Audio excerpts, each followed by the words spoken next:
pamunoti pakazoshaikwa rent ko peji raBloti neYouTube yaBloti hazvipinzi kamari here because ininiwo ndine peji ndine YouTube channel yangu yandinombokanda pano nepapa handizoshaika 200 ka 300 pamwedzi. YouTube yaBloti toti maybe nekurova zvayanorova pamwe zvakamuvhiringa kuti adzoke kubasa kunotanga kunorova ngoma ko YouTube yake nepeji yake.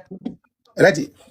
Let me clarify on that. Zvandakudza nditopinda muofisi inini kana Bloti achikupura ndakamuudza kuti Bloti mufana wangu iwewe if you are an artist zvinhu zvako zvese zvinofana kuwanikwa pauri kuti pa account 1 but inini ndakasvikawo ndichida kutaura kuimplementa kuti nditi tigadze YouTube account yaBloti yandakatombotedza kuti igadzwe chobatsirwa naSimplix kuti ave neYouTube inonzi yake yekuti anoda music yaBloti inouploadwa naSolid ndiye anorana maaccounts aBloti saka kana vachinzwa anopanana mari pamwe anopanana behind my back ndaisaziva inini peji kwake munoona anozviti Tony Bindura wewe ndiye munhu aimanaja Bloti iyeye uyu manager ex manager watoni vaBloti vanonzi Tony Bindura.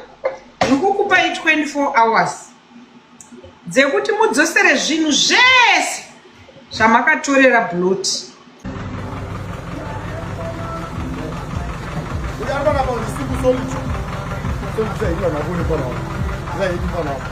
Solid, the biggest producer. Royal Hotel, Zimbabwe, Royal Hotel. Chamada the TV at TV again. Yes, TV takunesa motor kumtatinga padi. Solid. Tasara ma passport. Don't you go my passport the video. My no my passport in front. My passport anga si anga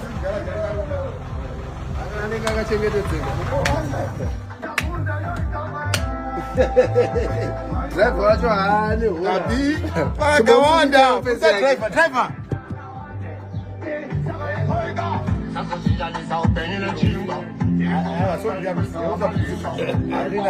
including passport yaBloti ne passport yemukadzi waBloti.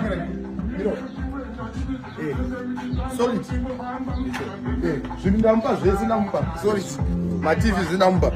Ndo ma passport yalazi. Ketina. Ma passport aya. Ndampa.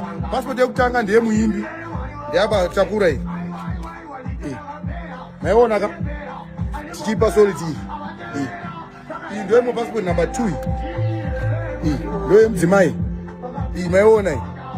Ndichienda ovu kunani? Kuna Solid iyi. Inini ndata se kapedza nazo TV tora TV takunaisa kumuta ya Solid iri panze andi ndinisa TV Solid we